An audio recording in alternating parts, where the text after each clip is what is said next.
Shalom Sobat ICC, apa kabar? Selamat tahun baru di tahun 2024. Bagaimana dengan kehidupan saudara di tahun 2023 kemarin? Apakah kehidupan di tahun kemarin sudah sesuai dengan ekspektasi saudara? Atau pertanyaan berikutnya, apakah di tahun 2023 kemarin kita sudah hidup bagi Kristus? Nah, saudara, bagi saya dan keluarga di tahun 2023 kemarin adalah tahun di mana kita sebagai keluarga, kita stretch kapasitas kita lebih besar lagi. Kita belajar banyak hal, kita adjust banyak hal, dan banyak hal yang Tuhan ajarkan bagi keluarga kami. Dan di tahun 2024 ini, saya percaya masih banyak hal baru yang akan Tuhan kerjakan bagi keluarga kami.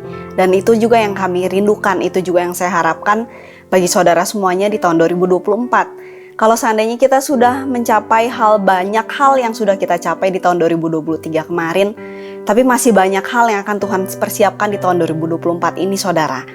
Karena pekerjaan Tuhan itu sangat besar, dan ketika kita mengizinkan Tuhan untuk bekerja bagi kehidupan kita, banyak hal yang akan Tuhan kerjakan bagi kita di tahun 2024. Jadi, apakah tahun 2024 ini saudara sudah membuat sebuah planning, sebuah goal apa yang ingin saudara capai di tahun 2024? Karena konon katanya saudara, kalau seandainya kita tidak membuat sebuah tujuan untuk hal ke depan, kita tidak membuat goal untuk ke depannya, kehidupan itu akan menjadi air yang seperti mengalir begitu saja, saudara.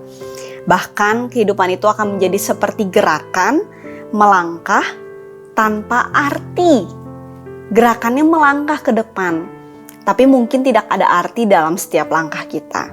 Jadi pastikan tahun 2024 ini menjadi tahun di mana kita menjadikan tahun ini tidak lewat begitu saja. Mumpung masih awal tahun, saudara, pastikan saudara sudah membuat sebuah tujuan, dan pastikan apa yang saudara buat di dalam tujuan saudara itu saudara menyematkan Kristus sebagai pusat dari kehidupan saudara.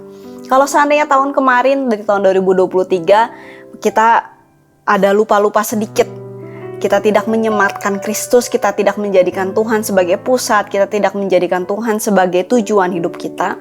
Dan pastikan di tahun 2024 ini kita pertajam apa yang menjadi tujuan kita kelola dengan baik apa yang menjadi hidup kita supaya kita hidup bagi Kristus, saudara. Sebuah cerita yang luar biasa di mana saya mau bawa cerita kita dari seorang kehidupan Rasul Paulus. Kita semua tahu bahwa Rasul Paulus itu memiliki kehidupan yang tadinya dia memiliki kehidupan yang benar-benar jauh dari Tuhan. Dia bahkan tidak jauh dari Tuhan, tapi bahkan dia juga menjadi penganiaya dari setiap orang Kristen yang ada. Begitu kejamnya, begitu sangat tidak terpuji apa yang sudah Paulus lakukan. Tapi pada waktu dia mengalami sebuah perjumpaan dengan Kristus, kehidupannya berubah 180 derajat, saudara. Kehidupan yang benar-benar tadinya menghina, yang tadinya menghujat Kristus, tapi benar-benar berubah menjadi kehidupan yang memuliakan Tuhan di dalam setiap lakunya. Bahkan di dalam firman Tuhan, Rasul Paulus mau untuk membayar harga supaya Injil diberitakan, supaya orang mau kenal Kristus dalam kehidupannya. Dan ini luar biasa, seorang hamba Tuhan yang bernama Charles R. Swindoll berkata, kita tidak bisa mengubah masa lalu, tetapi kita bisa membuat masa depan yang berbeda dengan membuat pilihan yang bijak hari ini. Jadi saya tidak tahu apa yang terjadi dalam kehidupan saudara di tahun 2023 kemarin, apa yang menjadi fokus saudara. Tapi ya sudah, biarkan itu menjadi kehidupan di tahun 2023, dan kita masih ada waktu untuk mengubah kehidupan kita dengan keputusan yang bijak yang bisa kita ambil hari ini untuk tahun 2024 ini, saudara. Filipi 1 ayat 20 dikatakan bahwa sebab yang sangat kurindukan dan kuharapkan ialah bahwa aku dalam segala hal tidak akan beroleh malu, melainkan seperti sedia kala demikian pun sekarang Kristus dengan nyata dimuliakan di dalam tubuhku, baik oleh hidupku maupun oleh matiku. Ayat 21, karena bagiku hidup adalah Kristus dan mati adalah keuntungan. Biasanya kita dengar ayat ini kalau seandainya kita sedang ibadah kedukaan. Tapi hal yang menarik saudara, di ayat 21 ini Paulus katakan bahwa karena bagiku hidup adalah Kristus. Wah, luar biasa. Jadi saya bayangkan di dalam pola pikir Paulus, apa yang dalam pikiran Paulus pada waktu dia menuliskan ini untuk jemaat di Filipi. Dia katakan bagiku hidup adalah Kristus.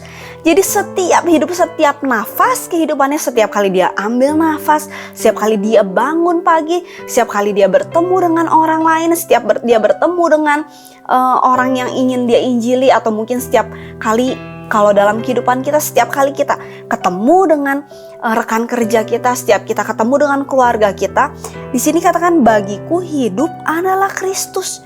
Jadi dalam segala sesuatu yang kita lakukan, hidup adalah Kristus. Jadi pastikan di tahun 2024 ini hidup kita adalah Kristus, saudara. Dari pagi sampai malam, sampai apapun yang kita lakukan, kita di sekolah, kita di kuliah, atau mungkin kita mengajari anak-anak kita bertemu dengan rekan bisnis, pastikan bahwa hidup adalah Kristus. Kenapa? Karena pada waktu kita menjadikan hidup adalah Kristus, kita akan mengambil setiap keputusan yang akan kita ambil, itu tidak hanya menjadi keputusan yang buat diri kita sendiri, saudara. Kita akan mengambil keputusan itu menjadi hidup adalah Kristus. Keputusan yang kita ambil adalah untuk Kristus. Segala yang kita lakukan adalah untuk Kristus. Di terjemahan bahasa Inggrisnya Amplified Bible dikatakan bahwa for to me to live is Christ. He is my source of joy, my reason to live, and to die is gain, for I will be with him in eternity. Sudah pasti setiap kita adalah orang percaya di sini.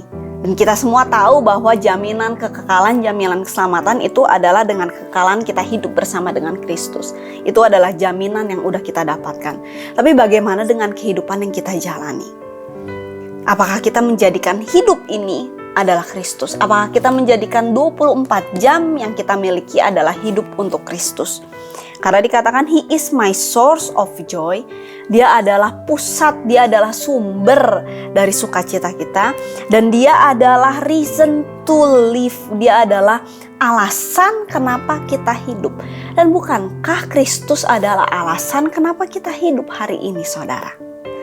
Jadi singkat, simple aja saudara hari ini.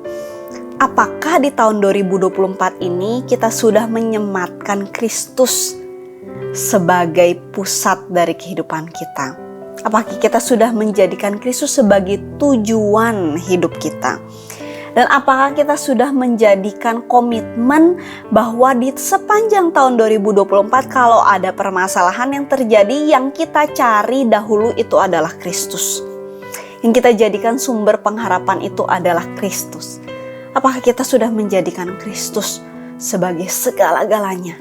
Dan mari saudara, di tahun ini, tahun 2024, kalau seandainya saudara masih khawatir, apa yang akan terjadi di tahun 2024? Bisnis akan ke arah mana? Perekonomian akan ke arah mana? Bahkan di tahun 2024 akan menjadi tahun pemilu. Begitu banyak hal ketidakpastian akan kita hadapi. Tapi pastikan kita jadikan Kristus sebagai pusat, sebagai tujuan, dan sebagai sumber pengharapan kita di sepanjang tahun ini. Jadi tahun 2024 kita tidak hanya melewatkan begitu saja, tapi sepanjang tahun 2024 kita hidup bagi Kristus. Amin. Mari kita berdoa. Bapa dalam surga, kami bersyukur buat hari ini, sebuah pesan singkat yang kami dapatkan hari ini, dan kami mau menjadikan tahun 2024 ini sebagai tahunnya Tuhan, sebagai tahun di mana kami mengutamakan Tuhan di dalam segala sesuatu yang kami kerjakan. Kami percaya di tahun ini Kristus akan dimuliakan dalam kehidupan kami, dan kami percaya banyak hal yang akan Kristus bukakan dalam hati kami ketika kami mau memberikan hidup kami bagi Tuhan di tahun ini. Terima kasih Tuhan, kami materaikan firman ini. Di dalam nama Tuhan Yesus kami berdoa. Amin. Sampai jumpa di devotion berikutnya. Tuhan Yesus memberkati.